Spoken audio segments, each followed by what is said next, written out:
What up? Welcome back to another Octane and Zip Ties video. Today we're gonna do a little bit different. We're gonna do kind of a day in the life. So today we've got the 63 Chevy Monza Corvair. Got our boy Zach over here, Orlando detailer. He's gonna throw some detail on this today. So I think we're gonna wash it, clay bar it. You know, he'll help us run through the steps. But yeah, this thing hasn't been out in a while. And then after we're done with this, I think later me and my dad are actually going to be adjusting the valves because it's got a little bit of a tick. Didn't before, so I think there's a little bit of a play. So yeah, we'll bring you through what we're up to today.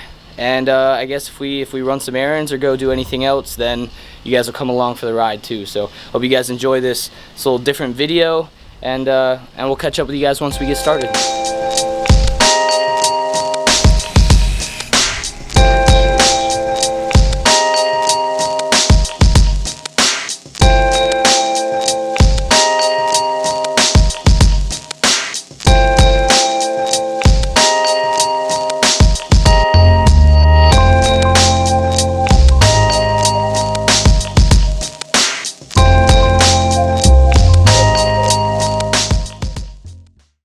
And we're back. So after a quick wash, right now we're actually taking this Meguiar's quick detailer, spraying it on the paint, and then using a clay bar to basically pick up all the contaminants on top of the paint, and then using a microfiber to wipe it all off. So we're gonna end up getting the hood done.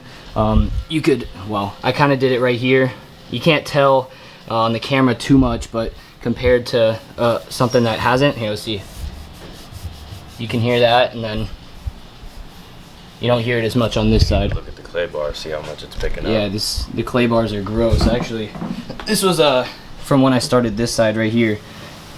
It's just picking straight dirt. I mean, we don't drive this that much. Usually sits on the other bay right there, but yeah, that's step one. We're gonna end up getting this done, and then we'll go from there. All right, clay bar is done. Luckily, being as small as the car is, fits in the garage pretty easy and doesn't take long to do anything on. So now that, like I said, the clay bar is done, Zach's now gonna hop on and do a test spot. What is it? Like buff, polish? Well, I'm using an orange cutting pad with like a light cutting polish to do some cutting and polishing at the same time.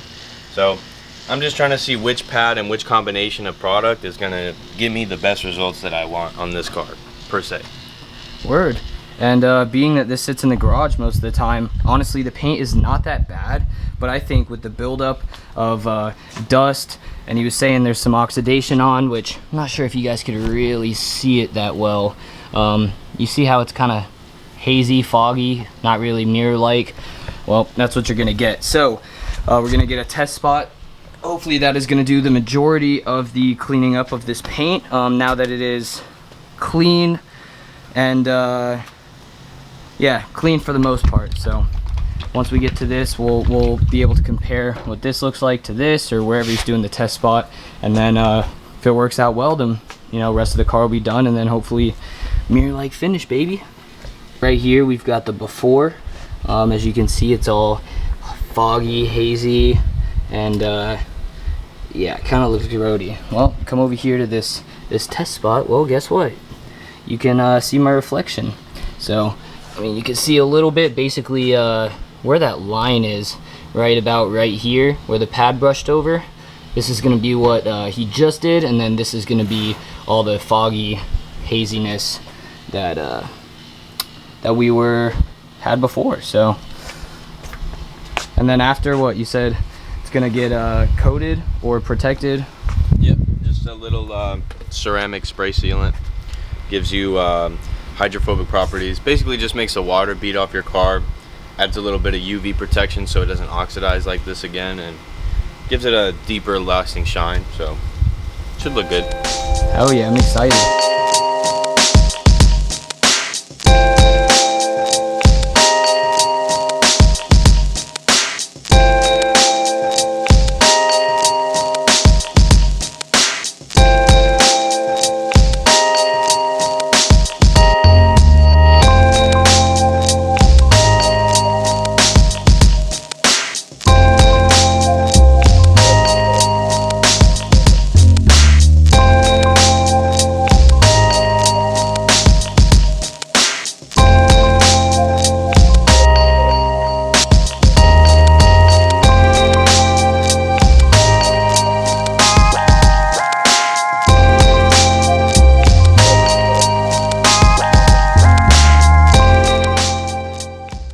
Well, she's out.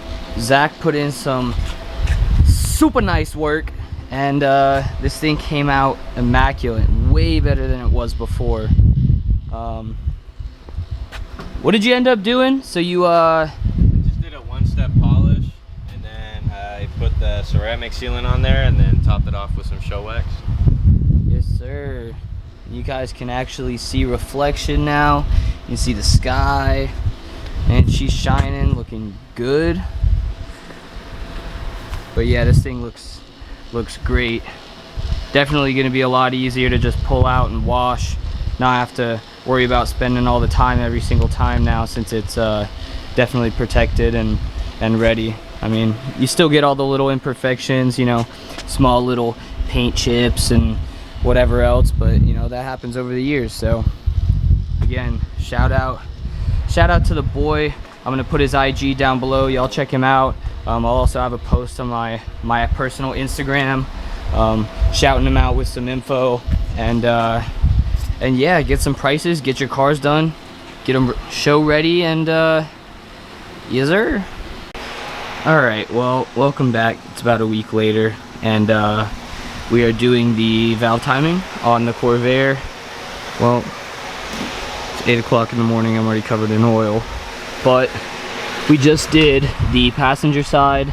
Muffler and stuff's in the way, so I will be showing you guys how to do it on this driver's side. It's not a long process. Actually, doesn't take very long at all. It's just kind of dirty, but yeah. So figured I'd give you guys a little update real quick, and once I get this side back together, I will be doing the other side and show you guys how to do that real quick. So I'll get with you guys in just a minute.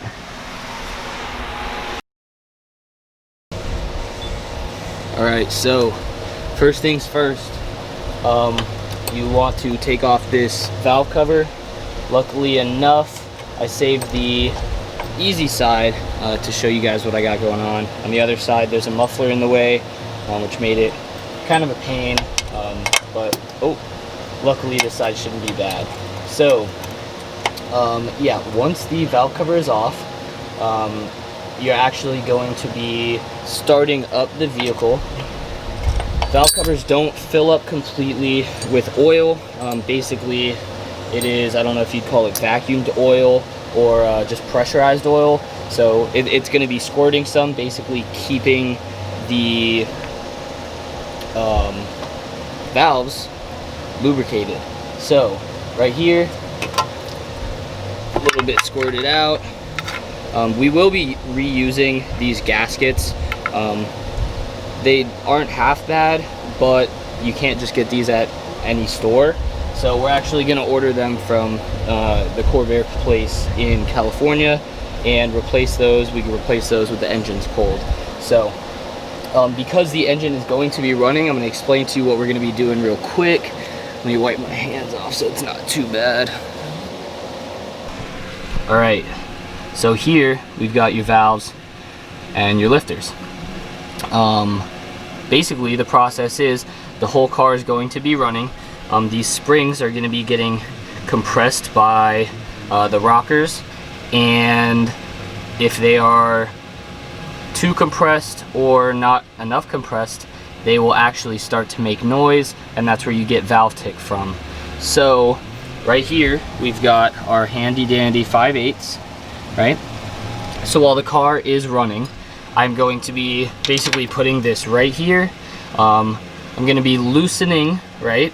I'm going to loosen it just until I start to hear it tick, and then of course I'm going to flip it over. I'm going to start to tighten it just a little bit till the noise goes away. Wait about 30 seconds, and then give it basically a quarter turn just to ensure that it's seated properly and has the correct spacing. So I'm gonna put the camera down so you guys can see what I've got going on, but you probably won't be able to hear it. I just want to explain the process real quick before we got started.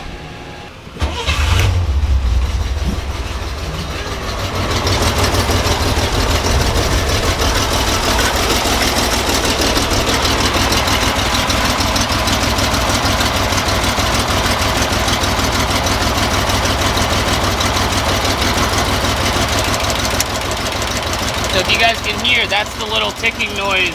I just loosened this first valve.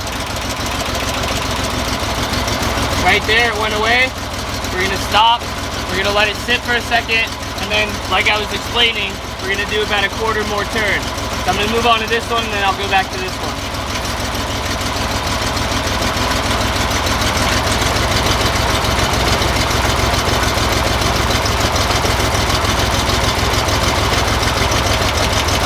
There's the noise. Stop. Now we're gonna tighten this one back, about a quarter turn. That's good. Maybe a little too much, so I'm gonna back it off just a little bit. And then we'll come back here since this one's been sitting, and we'll just tighten it right there.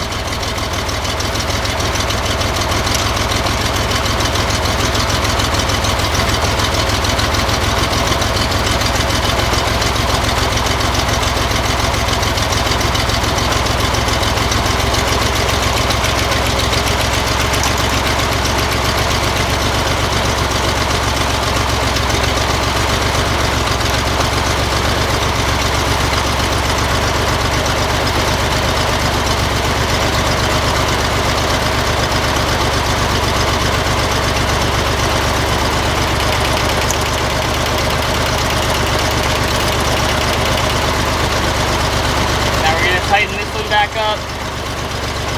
About turn. We'll skip.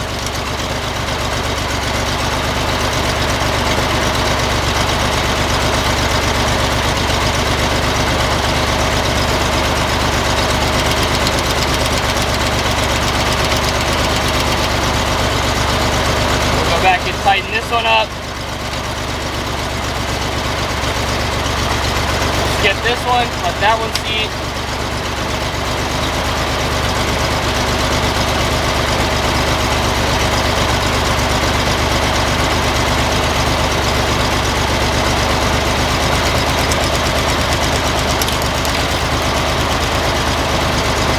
I'm gonna come back here and tighten this one.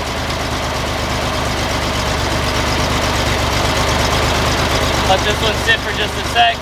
You guys can actually see the push rods right here pushing the actual rocker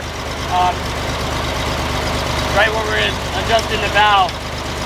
So right here, that should be about it. So we're gonna let it sit for just a second, and then we'll put it back on the ground, and I'll end up just taking it around, making sure it runs well, and making sure there's not enough valve tick anymore.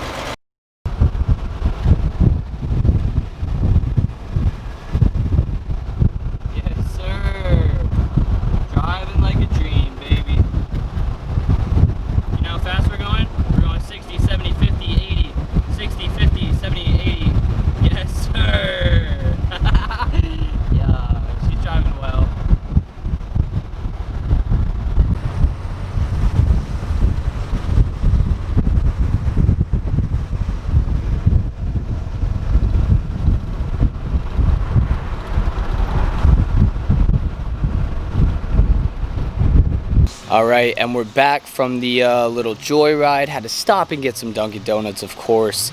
But yeah, no, she ran pretty well. Wasn't making any noises or any of the valve ticking like it was before. Definitely gonna need to sync the carbs a little bit, or maybe even adjust the jets, because it was breaking up depending on how much throttle you give. But man, it's a 2-speed Power Glide Corvair. These things aren't fast anyways, so easing into it, no problem.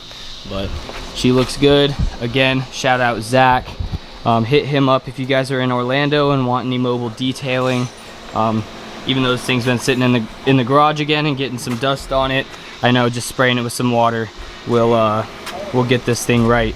And I'm glad we got this done, because Monday we are actually going to use this thing for a music video. One of my buddies that actually hit me up to use the blue Fairlane before hit me up because he knew we had this. So I'm gonna be bringing this downtown, doing that Monday. Super excited on that. Glad we got it running well.